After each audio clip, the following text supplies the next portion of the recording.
Salve a tutti e bentornati su Italy Rocks, il mio canale YouTube che tratta di tutto ciò che rende l'Italia lo straordinario paese che tutti noi conosciamo e amiamo. Se siete nuovi su questo canale, io sono Giulio Amadei Coles, il vostro Italian Language Coach. Oggi faremo un altro viaggio nell'affascinante mondo della lingua italiana parlata e ci occuperemo delle preposizioni semplici. Ho deciso di introdurvele dandovi esempi di modi di dire italiani che probabilmente avete già incontrato, ma che comunque è bene ripassare e sapere. Per esempio, vi ricordate o sapete se si dice essere in gamba oppure essere per gamba? Oppure c'è differenza tra di buon'ora e alla buon'ora? Restate con me e alla fine del video diventerete esperti dei più importanti modi di dire dell'italiano parlato e di qualche uso delle preposizioni semplici.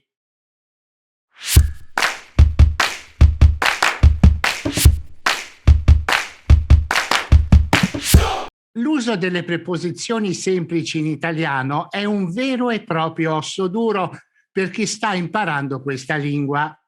Sembra infatti che idiomi diversi usino diverse preposizioni. E allora che fare? Seguite il mio consiglio, imparatele a memoria. Avete sentito? Abbiamo appena incontrato una delle 9 preposizioni, a. Le preposizioni in generale sono dappertutto. Cominciamo col vedere le 9 preposizioni semplici dell'italiano. Di, a, da, in, con, su, per, tra, fra. Vediamo ora di imparare l'uso di queste paroline di non più di 3 lettere l'una, difficili da percepire quando chi parla lo fa in modo veloce.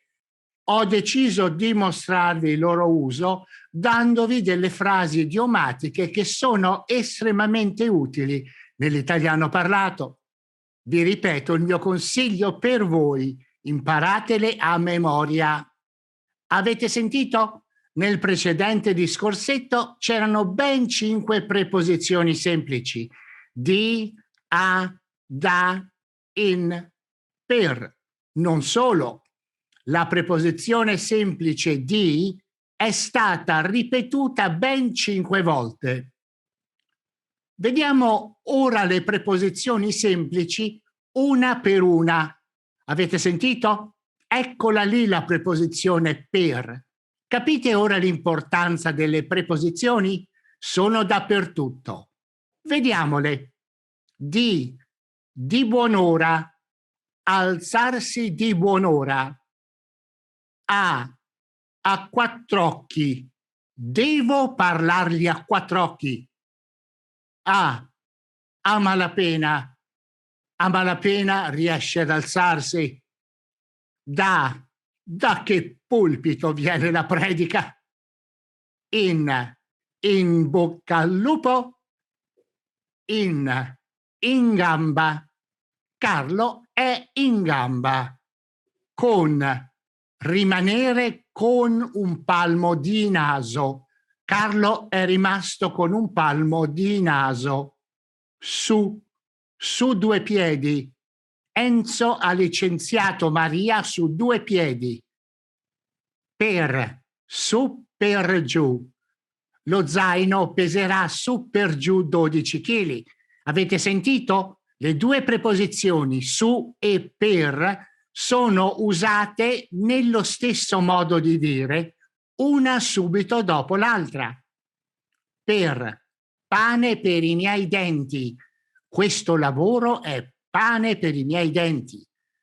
Tra, fra. Essere tra 2 fuochi oppure essere fra 2 fuochi. Le preposizioni semplici tra e fra sono del tutto equivalenti. Vi potreste domandare, ma allora Giulio, quale e come devo scegliere?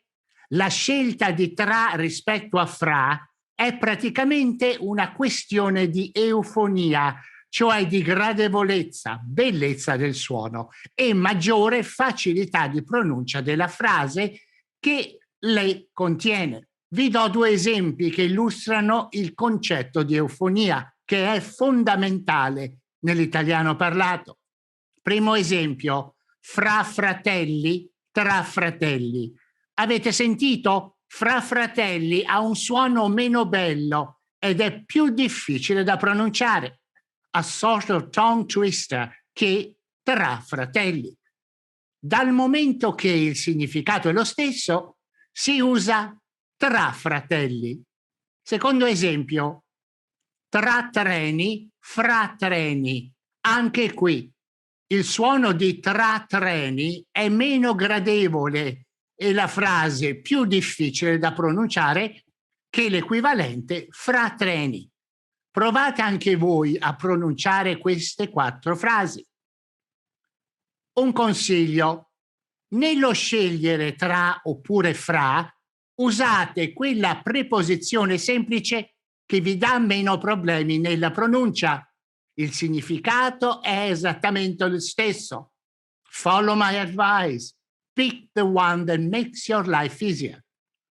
Bene, è tutto per questo video. Se non l'avete già fatto, pollicione su e cliccate subscribe. Mi raccomando, non dimenticate la campanella per la notifica di nuovi video. Come al solito, ricordatevi sempre, it's my job to make your Italian sound terrific.